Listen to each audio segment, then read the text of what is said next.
Hi, welcome to Bar Cart Bookshelf, a video series about books and the drinks they inspire. My name is Elias, and today we're talking about The Cellar Below the Cellar by Ivy Grimes. The Cellar Below the Cellar is a new novella out from Violet Lichen Press, the sort of eco-fiction, weird fiction side of Apex Books. They put out a really fabulous anthology at the end of 2025. It was Eco 24, collecting the best eco-fiction that was published in the year 2024. I'm really excited to see that series continue this year. I had a great time with that anthology. Anthologies don't always lend themselves to drinks, but as many viewers know, I read a short story every day and had a really fantastic time with that anthology. Definitely worth checking it out. The Cellar Below the Cellar is a novella put out by this press by Ivy Grimes, and it continues this emphasis on the weird and on the eco-fictive. It is a retelling of the Russian folktale Vasilisa the Beautiful, but updated for the modern era. It's this sort of post-apocalyptic survival narrative. There's a massive solar storm, and all of the electricity, radios, batteries go out, like the Carrington event.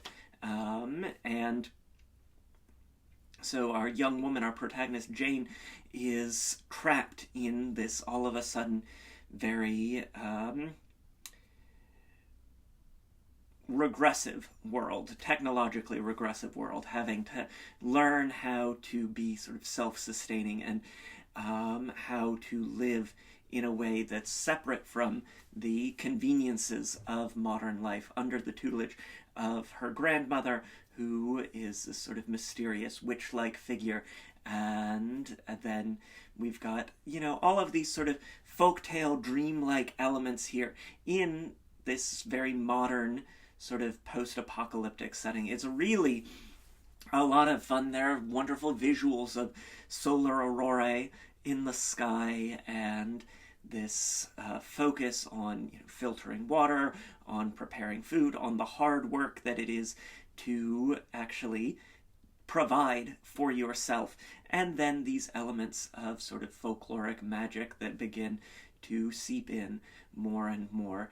And it's really just a charming little book. I had a really fantastic time with it. Just this, again, dreamlike quality. I always love this focus on ends of the world that are maybe a little more mystical, like Mark Chadbourne's Age of Misrule trilogy, which is a particular favorite and came to mind in reading this. And the focus on the conveniences of modern life are really great, but there are also other ways of being in the world. We see, even beyond this small community, how larger parts of the world are starting to come together or reform different sorts of societal elements, even as we exist in this rarefied, heightened space of the folktale. And so it was just really a super thoughtful and fun book. I highly recommend you check it out. And so, of course, we had to have a drink. Our drink today is Mother Perch, and it begins with 2 ounces of rye whiskey. We've got Jane's mysterious grandmother, a very hard woman, a very focused on sustainability woman, who is going around to all of the neighbors and making sure they know how to filter their water, how to take care of themselves, but in this frosty sort of way, this sort of very stone cold, rooted in iron way. She uses this metaphor with Jane of rooting yourself into the earth like wintertime, appropriate for the folkloric character who she's drawn from inspirationally. And so we've got that rye whiskey, that nice spiciness of rye. We see a lot of this story taking place as summer bleeds into fall and the onset of winter there at the very end. So we get this nice sort of autumnal quality with rye whiskey, and this sort of roughness as well. Rye whiskey is very, it's described as spicy frequently. It's sort of grain forward as whiskeys go, and so makes that extra little rustic touch. We'll get half an ounce of fig liqueur in here. Have some lovely figs that we eat in the book, and I just love that like rich caramel dark fruit flavor of a fig liqueur. This is made by soaking figs in dried figs and a little bit of sugar in vodka for a couple of weeks until you extract that flavor. And then we'll get half an ounce of rosemary liqueur, so something nice and herbal and sort of piney, almost savory, but not quite, and it's going to bring an added bit of depth to our cocktail. So we will get our ice in there. Always add our ice last, because you never know when you're going to have to feed the magical doll your mother left you and have her do your chores for your evil old neighbors. It was just really a charming novella. I'm super excited to see this come out, super excited to see what else Violet Lycan gets going on in the months and years ahead. And I think if you're a fan of what we do here on Bar Cart Bookshelf, you're really going to dig The Cellar Below the Cellar. Give that a stir until our ice and liquid are at roughly in equilibrium. And then get a highball glass, get some ice cubes down in there.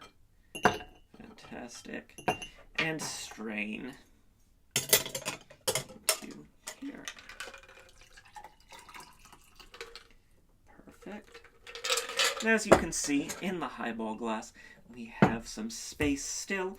We're going to make this a nice little highball and top it with some sparkling apple cider. So this non-alcoholic sparkling cider is going to add a bit of freshness, a bit of zip and zing, and a bit of bubbliness as well.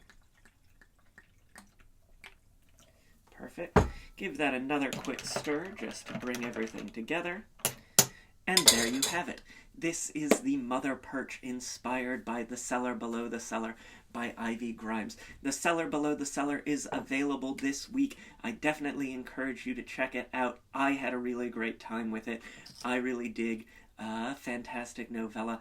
I really love some top-notch eco-fiction with some fun little creepy folkloric elements to it. It's just exactly one of the things that I love to read, and I'm so grateful to the publisher Violet Lycan for sending me this one my way for review. I had a fantastic time with it. I think you all will as well. I've got a link to snag it in the description below, as well as a link to purchase my book, Cocktails and Consoles, 75 Cocktails and Mocktails to Level Up Your Game Night, all inspired by video games, and a link to snag Shatter the Sun, the latest anthology from Small Press Neon Hemlock, a Bar Cart Bookshelf fave.